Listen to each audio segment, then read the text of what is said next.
Il y a quelque temps, j'avais fait cette vidéo avec Alice où elle expliquait comment bien se doiter. Tu te doutes bien que je ne suis pas très bien placé pour expliquer ça. Donc je te propose cette archive aujourd'hui pour voir un petit peu comment une femme en fait peut bien se doiter. Comment bien se doiter? Bonjour à tous et à toutes, peut-être surtout à toutes, vu le sujet d'aujourd'hui qui est comment bien se doiter. Alors aujourd'hui, je ne suis pas tout seul, c'est Fabrice Julien, coach auteur, expert en séduction, et aujourd'hui je suis avec Alice Bergelac. Pour vous servir. Pour nous servir, eh bien, sers-nous. Pas ici, le café, c'est à quelle heure? C'est pour savoir. Là, c'est plus l'heure du café, mon pauvre. Là, c'est l'heure du hors-d'œuvre. C'est l'heure du hors-d'œuvre. Bah, j'espère que c'est moi le hors-d'œuvre. Alors, aujourd'hui, on va revenir sur le sujet. On arrête, putain. Sur le sujet qui est comment bien se doiter. Donc en fait, j'ai fait des vidéos sur comment doiter une fille. Et en fait, je pense que c'est parce que des filles ont cherché comment doiter, et en fait elles m'ont demandé ensuite comment se doiter. Alors effectivement, est-ce que on va y venir, mais en gros la question c'est quelle est la différence entre un homme qui doite une fille et une fille qui se doite toute seule, quoi. Je pense que déjà c'est la mise en condition. Je veux dire, tu es déjà excité par l'acte sexuel quand tu te fais doiter par un mec, tandis que quand tu es chez toi, que tu veux doiter, tu es toute seule, il faut peut-être se mettre en condition. Pardon, faut que j'intervienne? Oui, je sais pas. Non, c'est très différent entre se faire doiter et se doiter. Alors, je prétends pas être une experte qui se doite 40 fois par jour au point de tout savoir, connaître par cœur tous les recoins de mon vagin. Mais toutefois, si je peux effectivement apporter quelques éclairages, il est bon de savoir que effectivement, se doiter ne procure pas exactement les mêmes sensations que lorsque quelqu'un nous doite, ne serait-ce que pour des questions pratiques. Je veux dire, lorsque vous vous aventurez à nous doiter, vous êtes dans une position déjà extérieure, forcément, mais vous avez plus de recul et vous avez des mouvements qui sont plus amples et une meilleure liberté de mouvement, je dirais. Nous, quand c'est nous qui nous faisons ça, et j'ajouterais que, pardon, c'est important, que le fait que ce soit vous qui fassiez le mouvement, il y a une forme, je dirais, d'imprévisibilité qui se crée, et qui participe au désir, à l'excitation. Voilà, il y a une forme de surprise, je dirais, puisque... Oui, puisque tu sais ce que tu vas te faire. Ouais, alors que quand c'est nous, c'est le même principe que se chatouiller. Si tu me chatouilles, ça me chatouille. Si je me chatouille pas. Ça va? Ouais, non, j'ai compris. Oui, vous avez compris, c'est le même principe. Tu sais ce qui t'attend, donc ça te fait... Donc, si c'est moi qui me doite, mettons, je vais pas le faire ici, hein. Si c'est moi qui le fais, évidemment, je sais exactement ce que je vais faire. Donc il n'y a pas cette question de il faut absolument que je me mette dans telle position pour rechercher le point G, tel endroit, le truc, le bidule. Non, en fait se doiter, c'est du feeling, très clairement. C'est des expériences qu'on fait assez jeunes chez les femmes, voilà, on se découvre assez... Mais on se doite toujours à 30 ans. Oui, pourquoi? Ah non, ça va. Alors l'avantage, la facilité qu'on a quand on vieillit, c'est qu'on a de l'argent et qu'on peut se payer des sextoys. Voilà, et les sextoys, faut l'admettre, sont quand même assez pratiques parce que se doiter, c'est pas toujours facile. Mais ça permet effectivement de bien se connaître et donc de tripatouiller, d'être un petit peu au feeling, si je peux dire ça comme ça. Donc si vous avez envie qu'Alice nous fasse une vidéo sur les sextoys, dites-le en commentaire, parce que ça a l'air calé. Elle est déjà faite, ma vidéo sur les sextoys, sachez-le, elle est sur ta chaîne. Sur ma chaîne. Exactement. N'hésitez pas à aller vous abonner. Voilà, et comme il est très gentil, il vous mettra une petite fiche là-bas en haut. Allez, on verra.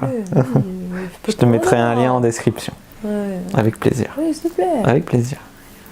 Bon, tout ça pour dire que comment se doiter. Voilà, on était là. Donc, on a parlé de la mise en condition. Alors, comment se mettre en condition pour bien se doiter? Oui, voilà, on y est. Donc, sachant que se doiter, c'est pas forcément quelque chose qu'on a envie de faire naturellement, ok? Souvent, nous, chez les femmes, quand on a le désir qui monte, c'est un désir général, je dirais, une forme de chaleur qui se produit dans le bas-ventre, etc. Donc, la première chose à faire, c'est pas de se foutre directement des doigts dans le vagin. Déjà, est-ce que vous vous foutez à poil pour vous doiter? Non, pas nécessairement, ça dépend des filles, des envies, etc. Il n'y a pas d'obligation. Évidemment, encore plus quand, dû au fait qu'on est seul et qu'on a des contraintes d'ordre technique, on a tendance à enlever le bas quand même, parce que si en plus on doit se batailler contre l'élastique de la culotte, ça va se passer, bref. Tout ça pour dire qu'avant de passer directement au doigtage, il y a des mises en condition nécessaires, des mises en condition physiologiques. s'exciter, penser à des trucs, regarder un film, que sais-je, ou même à rien du tout. En tout cas, l'imaginaire joue énormément. Et donc la première des choses, ce sera de mouiller, de lubrifier la zone à l'aide d'une masturbation plutôt au niveau de la vulve. Clitoris. Masturbation externe. Clitoris. Alors je dis la vulve et pas le clitoris parce que le clitoris c'est quand même un point qui est très très précis et l'idée c'est pas non plus de s'acharner sur ce point qui est très sensible, c'est justement de réveiller toute la zone de la vulve et donc ensuite par la suite du vagin. Des fois on voit des meufs qui se touchent comme ça là. Oui voilà, c'est ça, c'est-à-dire que c'est pas un problème d'être hyper brusque, etc. Ça c'est se toucher mais c'est pas vraiment se doigter. Ça c'est se toucher mais c'est une étape quoi. préalable. Ah ouais d'accord, ok. En fait ce qui se passe d'un point de vue physiologique pour avoir un doigtage savoureux, mais c'est pareil pour une pénétration, c'est que votre vagin en fait va gagner en élasticité. Il va s'ouvrir. Il va se dilater. Alors il va s'ouvrir mais quand on dit ça on dirait que c'est juste d'un point de vue externe au niveau de l'entrée. Bah oui j'ai dit le mot de passe. Ces amoureux toi. Non, c'est-à-dire que l'intégralité du vagin, pas seulement l'entrée, va se préparer à recevoir quelque chose, ce que vous voulez y mettre. Donc on peut pas se doigter vite fait, quoi, comme les mecs qui peuvent se branler vite zef. Je dirais pas que vous pouvez pas. Si vous êtes déjà hyper excité, que vous avez regardé je sais pas quoi, machin, que vous êtes déjà complètement trempé, bien sûr. Ça t'est déjà arrivé d'aller, je sais pas, un rencard avec un mec et le mec il te baisse pas à la fin et tu rentres, t'es excité un peu quand même et tu te touches. Oui, bien sûr, oui, bien sûr. Voilà. Mais on passe pas directement par les doigts. Les doigts, c'est quand même une étape supérieure. Donc, il faut d'abord un état d'excitation. Bon, donc ça, c'est tout ce qui est mise en condition, excitation, imagination. Ensuite, il y a le point de vue pratique qui va arriver. Oui. Le point de vue pratique, hormis toutes les questions d'hygiène, avez-vous les mains, machin, blablabla. Utilisez un lubrifiant s'il le faut, mais bon, en théorie, des doigts, un lubrifiant, il n'y en a pas besoin. Surtout que nous, on a de la chance par rapport à vous, c'est qu'on lubrifie bien la zone naturellement. Et donc ensuite, la question, ça va être de trouver la bonne position pour pouvoir stimuler la partie interne qui vous fait le plus de plaisir, très clairement. Donc soit vous avez la position traditionnelle où vous êtes alors assise, ça sert à rien parce que vous n'y arriverez pas, mais bon, vous êtes allongé avec éventuellement les jambes relevées, bon voilà. La position traditionnelle, je dirais, qu'on voit le plus souvent et qui est en fait tout simplement, je dirais, la plus cinématographique. Voilà, cinégénique. Je te remercie. Cinégénique, truc chose bidule. Bref, au niveau de la mise en scène, c'est plus simple, ça évite de faire des vieux plis dégueulasses au niveau de la peau. D'accord. Donc dans la pratique, les femmes ne se touchent pas comme ça. Si, parce que c'est instinctif, si tu veux, quand tu commences à te tripoter, c'est instinctif, voilà, tu te touches, quand tu te tripotes la vulve, tu te tripotes d'accord. dans cette position, donc ensuite évidemment tu fourres un doigt dedans. C'est très vulgaire ce que je viens de dire.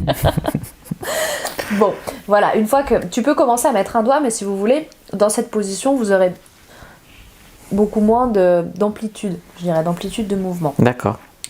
Donc l'idée, une fois de toute façon que vous avez trouvé votre position, soit par devant, soit si vous êtes allongé, essayez voir, je dirais... par le côté. Hein. Par le côté, voilà. C'est-à-dire, vous êtes en appui sur une fesse, et vous passez votre main sous la cuisse, là en l'occurrence moi c'est ma cuisse droite, mais bon ça dépend si vous êtes droitière ou gauchère. D'accord. Utilisez votre bonne main, pas comme pour la branlette ou je ne sais quoi. Utilisez votre bonne main, vous êtes droitière, vous utilisez la main droite, gauchère, vous utilisez la main gauche, bref. D'accord. Parce qu'il va vous falloir de la puissance. Je pourrais me doigter maintenant. Et il va vous falloir Et il va vous falloir en fait surtout de l'endurance parce que ça c'est ce que nous on a. Ça fait mal au bras ? Ça fait mal, alors non parce que nous, comme je te disais... physiologiquement, c'est pas notre bras qu'on utilise. Certes, c'est un peu les muscles de notre avant-bras, ça se joue surtout au niveau des doigts et du poignet. D'accord. Voilà. Donc une fois que vous avez trouvé votre position, il y en a même qui se doigtent en se mettant à quatre pattes, etc. Je veux dire, vous en foutez, c'est un moment intime. D'accord. A priori, sauf si c'est le fantasme de l'un de ces messieurs de vous regarder en train de vous masturber. Oui, toi, mais tellement d'autres. Bon, voilà, trouvez la position qui vous convient. A priori, la position, on s'en fiche. L'intérêt pour vous, ce serait de pouvoir stimuler la partie qui vous correspond le mieux, tout simplement. Et ensuite, c'est du feeling, c'est dur à expliquer. C'est-à-dire qu'une fois que vous y êtes, vous caressez la zone intérieure, vous y allez doucement, vous y allez fort. On doit pas comme ça. On peut pas. Physiologiquement, je sais pas, si je me mets comme ça, je peux me doigter comme ça. Tu peux, si tu veux, avec tes doigts, faire le petit mouvement là de viens par ici, mon coquin. C'est pas ça que vous faites en fait. Si tu veux, ça Ça peut pas durer longtemps, c'est très fatigant comme position. Et surtout, si c'est de la puissance qu'on veut, dans ce cas-là, je vous recommande directement d'utiliser un sextoy. Un sextoy, d'accord. Un sextoy. Voilà. Ensuite... Mais alors du coup, vous faites quoi comme mouvement dans la chatte? Alors, encore une fois, c'est du feeling. C'est le point G, c'est le deep spot. Voilà, toi, évidemment, vous êtes externe à tout ça. Nous, on n'a pas besoin de mettre de mots à ça. C'est à l'intérieur de nous, si tu veux.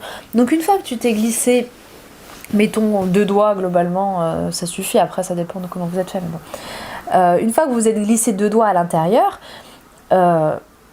commencez à caresser, tout simplement. Donc, on caresse, effectivement, les mouvements deviennent par ici. Et... éventuellement à tapoter, bref, à regarder les sensations qui font du bien à l'intérieur. Et finalement, on peut avoir des surprises, et peu importe comment ça s'appelle ce truc, puisque de toute façon, c'est nous qui le faisons. Donc après, selon les sensations, selon les positions, ça fera des résultats, ça donnera des résultats différents. L'idée simplement, c'est qu'avec vos doigts, l'idée c'est pas de faire des va-et-vient comme ça avec votre main, déjà parce que vous pourrez pas, ensuite parce que c'est fatigant, et ensuite parce que ça n'a pas beaucoup d'intérêt. Et l'idée c'est vraiment de caresser l'intégralité de votre surface vaginale par le biais de vos doigts. Donc ensuite évidemment il peut y avoir des stimulations plus fortes et plus appuyées sur un point particulier qui fait du bien, etc. Mais il faut toujours retenir que on ne peut pas se doigter comme vous nous doigtez en fait. D'accord. Désolée, t'as l'air déçu. Non. Est-ce qu'on peut se doigter le cul? Quelle idée? Bien sûr. D'accord. Pourquoi tu pourrais pas te doigter le cul? Non, je sais pas non. Je voudrais répondre juste brièvement à une question qu'on m'a posée récemment, je viens d'y penser. On m'a demandé si on pouvait se briser l'hymen en se doigtant. Quoi que tu te mettes dans le vagin, à partir du moment... L'hymen, c'est cette... une espèce de petite... peau là qui est juste à exactement, c'est la peau qui tu peux le briser en faisant de la danse, en faisant du cheval, en faisant certains sports. Maintenant c'est très rare que une fille arrive à se briser l'hymen en se doigtant ou en se mettant un tampon ou quoi. C'est quand même assez rare parce que déjà il faut y aller tout seul quoi. Donc c'est beaucoup plus fréquent que ce soit en faisant l'amour ou avec un sport. Oui, alors par contre, je suis assez surprise que tu dises qu'avec un tampon on peut pas. J'ai pas dit on peut pas. J'ai dit c'est très rare que ça arrive. J'ai toujours lu que si, après. Si, c'est possible. Mais le nombre de filles qui ont brisé leur hymen avec un tampon, il est très faible. Si tu préfères, je te le dise comme ça. Alors, c'est sûr que c'est important, c'est une question importante pour, j'imagine, culturellement, de pas briser si jamais son une hymen. fille a peur de se doigter l'hymen, tu mets pas ta main entière dans ta chatte, quoi. Oui, évidemment. Voilà. D'accord. Après, ce que je tiens à dire aussi, si je peux me permettre, c'est que d'après les statistiques, n'est-ce pas, d'après mes expériences personnelles, les filles se revendiquent beaucoup plus clitoridiennes que vaginales. Ouais. Ce qui veut dire que vous aurez beaucoup plus de facilité lors d'un plaisir solitaire à jouir en stimulant beaucoup extérieurement votre vulve, comme vous le voulez, comme vous le sentez. Je veux dire, il n'y a pas de règles. C'est ça qui est dur dans ta question, c'est qu'il n'y a pas de règles en fait. Oui, bien sûr. L'idée c'est vous êtes tranquille, vous êtes seul, débrouillez-vous pour que vous ayez l'esprit tranquille. Nous, c'est ça surtout qui nous travaille le plus chez les femmes, c'est d'être sûr qu'on est... Voilà. Du coup, est-ce que les femmes se touchent même quand elles sont heureuses en couple?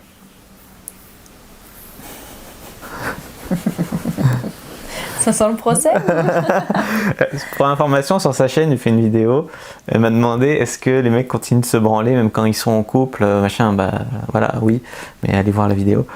Mais voilà, donc c'est une question légitime parce que vous n'avez pas l'air d'aborder la chose de la même façon. Oui, c'est sûr que une fois de plus, ça dépend de la psychologie de chacune des femmes. Et je dirais qu'il y a des règles générales, voilà, qui font que sur certains aspects, on se ressemble. La masturbation, alors qu'une femme est en couple, c'est moins courant que pour vous. Mais ça existe. Et le mec doit pas se sentir en danger? Non. Ok, parfait. Non, attends, je réfléchis à pas dire de conneries. Moi, ma meuf me dit je me touche, ça m'excite grave. Bah oui, je sais bien. C'est bien. La question, qu'il faut voir, c'est toujours pour quelle raison est-ce que elle fait ça. Est-ce que c'est parce que elle n'est pas satisfaite au lit? Elle n'est pas satisfaite au lit généralement, mais elle ou est-ce peut que se toucher pendant que son mec la baise? Elle a une pulsion. Oui, c'est sûr qu'on n'a pas abordé ce sujet, évidemment, lors de la relation sexuelle. Il est tout à fait possible que vous vous auto-stimuliez. En complément de la bite, quoi. En complément de la bite, oui. Le clito, quoi. Tout à fait. Le clito, ou après le rapport. Rien ne vous interdit de vous doigter si vous en avez envie. En même temps bien sûr, rien n'interdit. Ouais. Voilà, rien n'interdit toutes ces pratiques. Sachez juste que il n'y a rien de tabou là-dedans. Ok, c'est moins courant que la branlette chez les hommes. Mais la masturbation féminine, c'est tout à fait normal. Ça fait du bien. Ça fait du bien au moral. Et non, il y a vraiment pas de... Et le plaisir, il est aussi bon que dans un rapport? Ah, c'est pas du tout. Que quand un mec te fait un cuni, par exemple? Il y a d'autres règlements de compte. Non, je demande. Non, c'est sûr, c'est une bonne question. Le plaisir, c'est pas les mêmes, puisque de toute façon, ce qui est recherché, c'est pas la même chose. D'accord. Ce qui est le plus souvent important dans le sexe aux yeux d'une femme, c'est la relation qu'il y a derrière, c'est d'avoir un corps derrière, si tu veux. C'est entre autres pour ça que pour beaucoup, il est difficile de laisser se faire un... Est-ce que c'est moins bien ou est-ce que c'est différent?